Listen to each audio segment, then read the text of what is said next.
Greetings, Flesh Wound Horror freaks, and welcome to another episode of Flesh Wound Horror. I am Flesh Wound Dan, joined by producer Todd. What's up? And Mike Kruger. Hail Satan. Pug's Dread is still, Watching Batman. fapping to that sparkly vampire in the bat cave. Now he's got the countdown. Within 24 hours, he'll have seen it. Pugs is blacked out all of social media and everything, so that's why he's missing.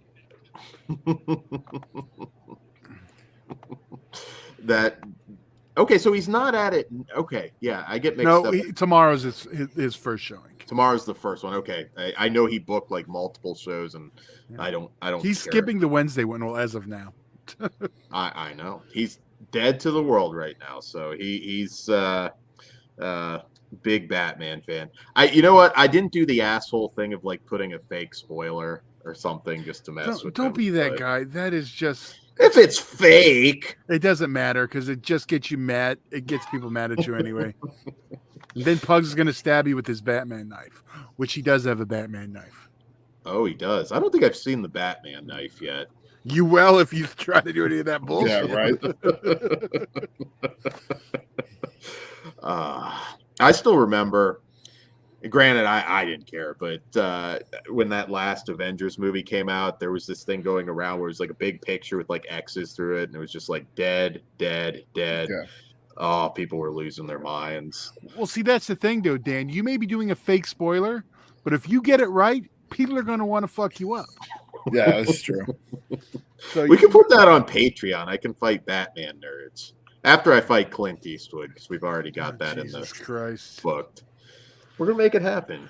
Kruger's going to get me back in shape. We're going to train. Oh, yeah. Yeah, I want Kruger to train Dan. I'm going to whoop that 90-year-old ass just to prove a point. Now I'm hearing like the Rocky theme playing in my head. I'm like smacking Dan in the back of the head running up some stairs.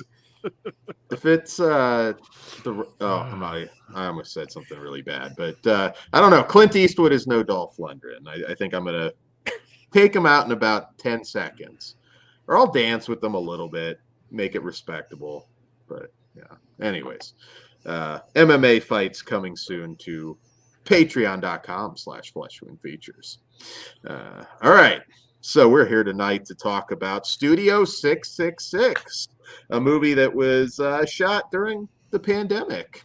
And I'm eager. In secret, yeah. I'm very eager to talk about this one. And if you're unaware, legendary rock band The Foo Fighters move into an Encino mansion steeped in grisly rock and roll history to record their much-anticipated 10th album. This is from director B.J. McDonnell and based on a story by Dave Grohl.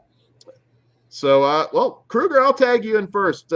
Where does Studio 666 lie for you in terms of other rock horror films like Black Roses, Rock and Roll Nightmare, or Trick or Treat? And I'm sure we'll talk about some more of those. Deathgasm is awesome. Yes, yeah. I'm a big this gave me a lot of like the same vibes Deathgasm gave me, like especially with the humor and stuff. I'm actually like not okay. I was gonna say those are heavy metal horror though. This is a little different. I mean, this is still heavy metal horror. I mean, even though the Foo Fighters are more of a rock band, the music that they're playing in here is fucking metal as shit. This is true, and if this is what they play in their see, it's funny because I'm not a big Foo Fighters fan at all, but I love Dave Grohl. Like, I was gonna say, but Dave Grohl is like he seems like a really cool dude. Yeah, he's a cool dude. He's a fantastic artist. I was listening and reading some of his interviews before this movie, and he's not like a hardcore horror fan, but The Exorcist is like his favorite movie of all time. So I mean, he definitely wanted to do something in this genre, and this didn't seem so much as just a Foo Fighters movie either. It was kind of like a love letter to horror and just in general. I mean, especially with certain gags that we get in the movie, you see inspiration from other really popular and well-known slasher movies and paranormal movies. Evil Dead references are in there. I really, really thought that the strongest thing this movie had was its score and its just music. It was fucking When phenomenal. that Carpenter score Yeah, hits, and John Carpenter fucking doing the score for this because Dave Grohl and the Foo Fighters were really nice to his son on a tour. That's why he did them the favor in this. And I just his shit was awesome. Their new music is just metal as fuck, and I was headbanging throughout the whole thing. I also I just think Dave Grohl in this stole the show. He really like could turn it up when he needed to, and like his character and just everything, it's so him that it wasn't that far off of just actually watching the Foo Fighters running for their lives and shit. So that was cool. I also thought the gardener character, man, he was fucking awesome. If there's his facial expressions, I don't know if anybody else got this, but he's my picking for next Freddy. Like that guy's face would be perfect for Freddy Krueger, I think, especially with just some of the expressions he had in the final act. Some of the other Foo Fighters were a little annoying at times, but definitely on purpose. And this has like a ton of cheesy moments. It doesn't take itself seriously whatsoever. So if you're don't go in expecting balls to the wall, hardcore horror movie. I mean, it's really lighthearted and a lot of fun. But there is some comedy that, didn't necessarily work for me all the time. The one thing I will say too is that I think this movie was a little too long. It didn't need to be almost 2 hours long. You could easily have trimmed, some of the parts that dragged and just made it tighter and leaner and meaner. But I did still have a really good time with it. The final act too, I thought I kind of did you guys feel like the movie kind of ended twice? Like there was like there was an ending and then another ending right after. You know what I mean? we'll talk in spoilers. Yeah, but there was a certain point where I thought the movie should have ended, and when they extended it on, everything else was just kind of hurting all the awesomeness. That could have been an after credit scene, actually. That would have been cool as an after credit scene. Yeah, actually, yeah, or and condense that whole thing, because I mean, the part where they're both kicking each other in the nuts the whole time, I mean, that was kind of stupid in my opinion. But the one thing that brought just it really, really surprised me was the gore and how awesome the fucking kills are in this movie. I mean, so many great practical effects. Evil Dead style, blood being splattered absolutely everywhere. I was just really in shock. That chainsaw kill. Once I saw the Red Band trailer for this movie, I was fucking completely sold because I was like, excuse me, even if it sucks, it's gonna have some fucking awesome kills. So this is worth my ticket mission alone, and it gave me everything I wanted in that department. There are a few CGI effects that don't look the greatest, but to be fair, all the other awesome practical effects really balance that out for me. So that didn't bother me as much as I thought it was going to at the beginning of the movie when I saw some stuff. So overall, yeah, this is a fucking really good time. Awesome movie to double up with something like Deathgasm or maybe even like Tenacious D and The Pick of Destiny, even though that's not really a horror movie, but it has that same. I know what you mean. Though that one works for me. This was like this might be a big compliment, but like I haven't seen a horror comedy like this since probably Tucker and Dale vs. Evil. That I really, really liked. I get the overstaying your welcome, but I didn't feel that. I know the runtime was long, and I know that was a complaint. It didn't really bother me. My only complaint is we didn't get a Kurt Cobain ghost. Oh, you beat me to it. I was gonna say, yeah, especially being like there's. I already had it booked out in my brain. You just do it like Dream Warriors when Nancy's dad shows up, and then he turns into the. I would have gone so tasteless with it. I would have had like a Courtney Love type villain in it. I know you get in trouble if you actually, but just have it. It's like her. I was like, oh, I know they're not going to be this ballsy to have like zombie Kurt Cobain pop out with the hole in his head. That's why I had to get that out before Dan. Okay, Dan, why did you hate it? I didn't hate it. I like this one. I had a good time with it. You can tell that it's a pandemic movie, and that's not a bad thing. Just you can tell singular location, sort of thing, and probably thrown together pretty quickly. Do you have to be a Foo Fighters fan? No, I do think you will appreciate it more though. Like if you Oh have yeah, with the no idea, personalities especially. yeah, Would you get to definitely. see those personalities as much if you just listen to their music? I Because mean, there's some kooky personalities. no, though. but I think if you're a fan, like you're gonna be watching like their interviews and all types of shit That's like true. that. So Yeah, I do think from what I've read, like every character, that's playing into some goofy shit that they've said in Okay. the interview or something yeah. that just the way they are. There's some winks and nods that I wasn't. I mean, you could follow the story. There's not much of a story. But yeah, I think there's a few winks and nods if you are a big Foo Fighters fan. I know who Dave Grohl is. I certainly know who Nirvana is, but And if you know any of those winks and nods that are out there right now, let us know what we missed. yeah, I think you will probably enjoy it even more. Because I think Pugs is the only one like familiar, like I guess more with their music. I mean, I know them. I'm not like I couldn't tell you one diehard. song, so yeah, I mean, I certainly know Nirvana more than anything, and I didn't get my Kurt Cobain zombie, so I got to punish it a little bit. I will say it's way too long. Like this really could have easily dropped at least 15, if not 20 minutes, because there's not much of a story. It didn't. It's an hour and 50 minutes, which is a long time for a very long time for this. It just is. There are some fun cameos. I thought Whitney Cummings was really funny. Will Forte always. I wish he had more screen time because I think Will Forte is hilarious. Pretty good mix. CGI, practical, some fun kills, and a lot of it that was practical, and I think will bring a smile to your face. Good gore, fun characters. It was just a light, good time. I think this will be one that people will gradually talk about. Probably wasn't released at a time where it was going to make any kind of big splash at the box office. The week before Batman, did they learn nothing from it was Nightmare Alley?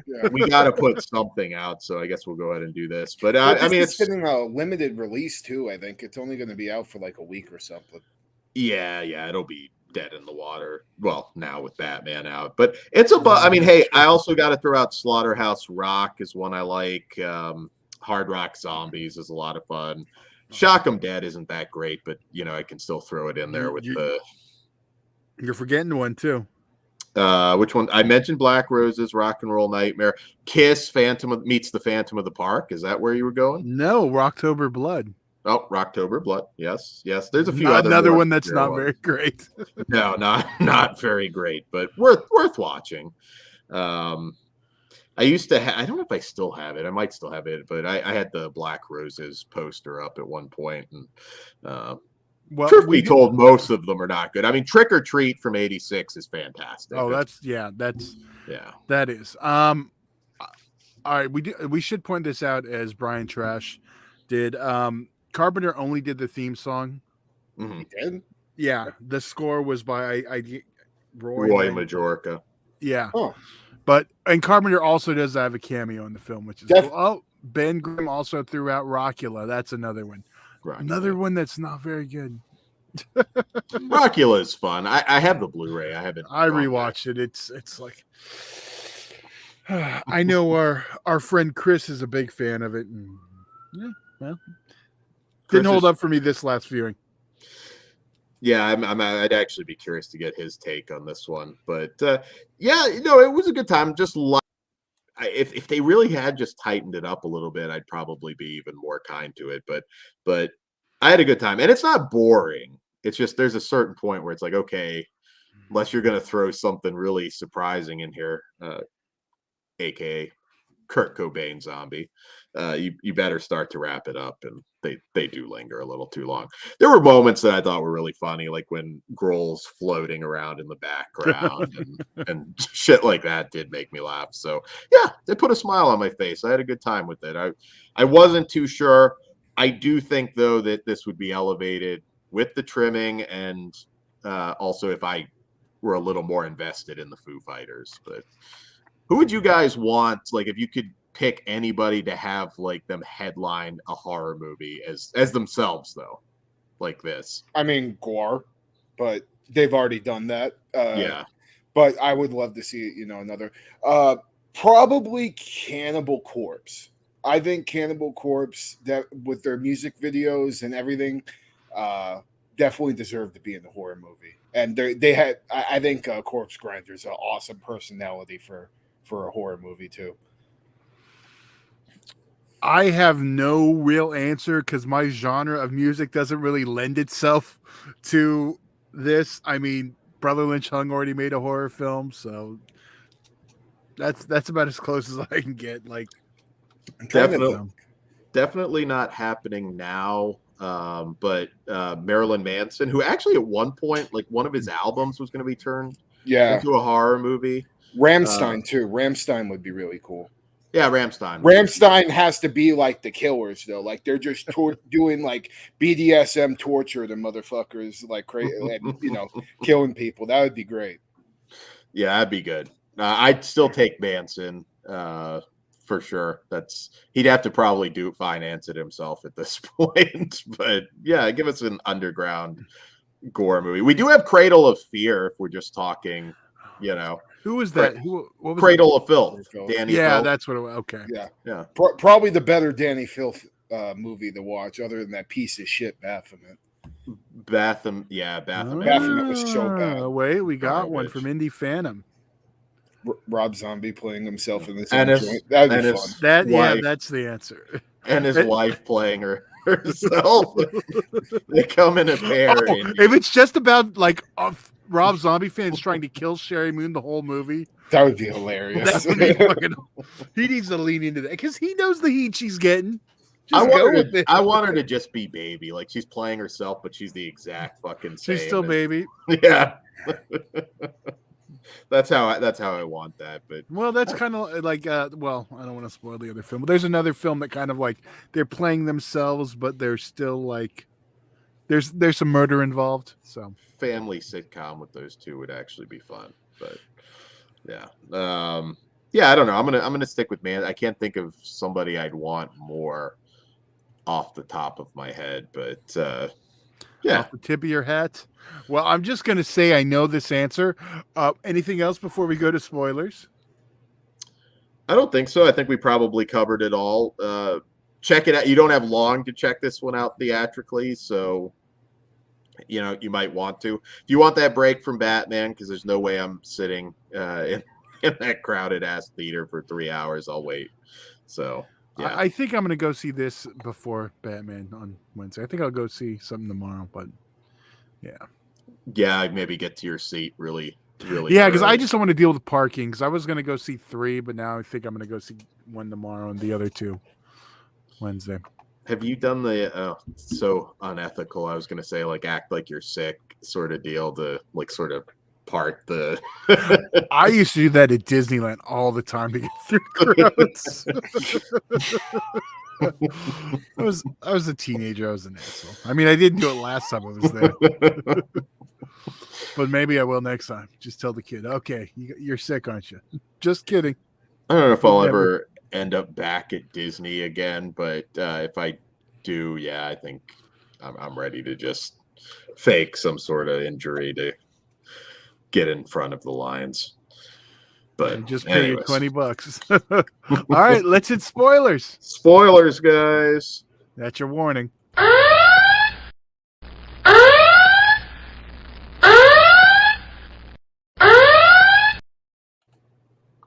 right, you have been warned. What spoilers do you guys have? Just start it off with the kill.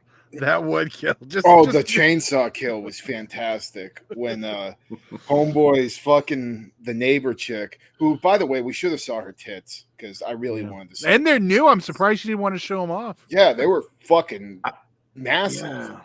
Whitney Cummings, with a name like Cummings, I think you're obligated to show your boobs in the horror movie, but she didn't.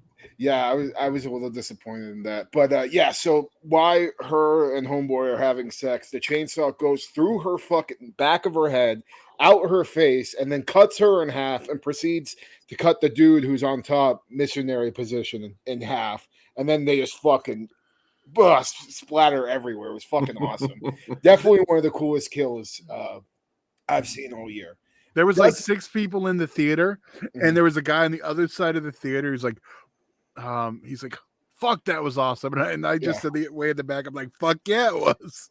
Yeah, that's definitely like one of the coolest kills I've seen this year, and probably it's going to be on like the top of my list for best kill of the year. It's not quite as awesome as Leatherface fucking that or chick with the chainsaw through the other dude. 2022 is the year of chainsaw kills. Yeah, it is. I also love the shear kill when he stabs it into him and then, just squeezes it and decapitates that one guy. That was fucking great. Reminded me of Cropsy doing. I was going to say the burning. That's the first thing I thought. And Friday the 13th Part 5. I felt bad when he threw the demo back at his. I was done. Dude, I've had that happen to me like 6 or 7 times out here. Some random person at like Walmart or like walks up and like tries to get throws the demo tape in your hand and for $5. Yeah, they try to fucking hustle you in LA too, especially. Yeah, I figured. Yeah, and then I feel bad because it's like half the time they're blank. Yeah. There you go. What other? So I've been told. Just it wasn't a kill, but after Dave Grohl, he falls into the pool of water and everybody thinks he's okay, and then he just pukes, and the gardener forms from his fucking bloody puke. That was awesome. It reminded me of like Uncle Frank forming in the beginning of Hellraiser. Not quite as cool, but definitely saw some inspiration there. I'm trying to think of any other kills off the top of my head. When the guy fixing the car gets his head run over by the fucking truck and his whole fucking head just gets decapitated and falls off to the side. That was absolutely fucking sick. So yeah, definitely if you're a gore hound, just that alone is making this movie worth checking out. Yeah, absolutely. I knew we had to talk about that chainsaw kill because that thing was fucking amazing. Yeah, and the thing too is they weren't cheap with it. They actually had some really good looking practical effects. Yeah. Like one of the severed heads specifically, I was like, holy shit, that looks so fucking good. Like whoever, I don't know who did the makeup effects for this movie, but whoever you are, give yourself a pat on the back because the shit was awesome. Absolutely. I think it would have been cool after they had the chainsaw kill to splatter the blood on Whitney's sex doll that she uses in her act a lot. Something like that. Maybe the doll could have given us our nudity. This one really felt like the tone where we should have gotten some boobs. They talk groupies and the two things missing were tits and weed. Honestly, I was surprised nobody was smoking any pot. Yeah, we get the one dude's dick bulge. That's about all you get. 2022, unfortunately. Dan loves the dick bulge. We get it whether we love it or not. Not that there's anything wrong with that. All right, do we have any more spoilers? We're talking about dicks now, so. Yeah, no. Just before we go, I wasn't crazy about, Dave Grohl just going on and being the solo artist now after killing all his friends. I would have kind of preferred the movie to end like after they kill off the gardener. That would have been, I think, a better. Yeah, there wasn't any mourning. Like nobody reacts really to a lot of deaths. It's just like and then the one scene where him and the manager just like they're not even fighting. They're just trading nut shots for like 3 minutes. That was fucking like it was funny like the first 2 times, but then like after 8, I'm like, all right, we can move on now. They couldn't find a stunt double big enough to double Garland, so they just like just kick each other in the dick back and forth. It'll be funny. Garland has to be careful what he's kicking.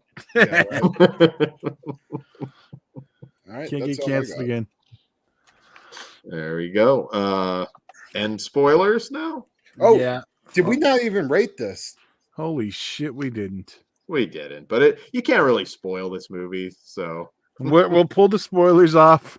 Sorry, guys, we didn't rate it. We kind of blew it a little bit, so I think that was obvious. That's okay. But yeah, we should definitely rate it. God damn it, Due Dan. to I could go higher, a little too long, and yeah, this movie needed some gratuitous nudity. So I'm at 3. I do like it, and I will even pick this one up at some point because I did have a good time. But it's not flawless for sure, but it's a good time.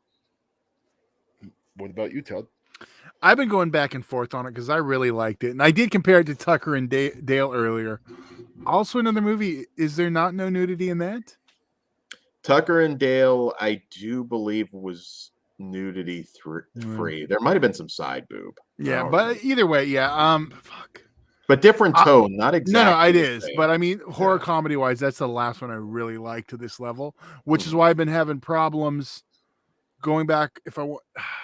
I'm going to give it 4.5 with room to grow because it is. See, it didn't bother me on the first viewing, the length, but on my second, I'll give you my answer. So, yeah, 4.5.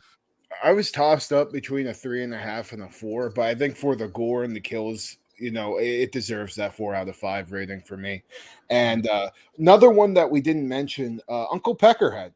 It's kind of a that's another. I mean, it's a band, more of a band movie, but not a real. Yeah, but no, the other ones we mentioned. Yeah, that is. Yeah, Uncle Peckerhead, I did like a which lot. is another. Yeah, that one.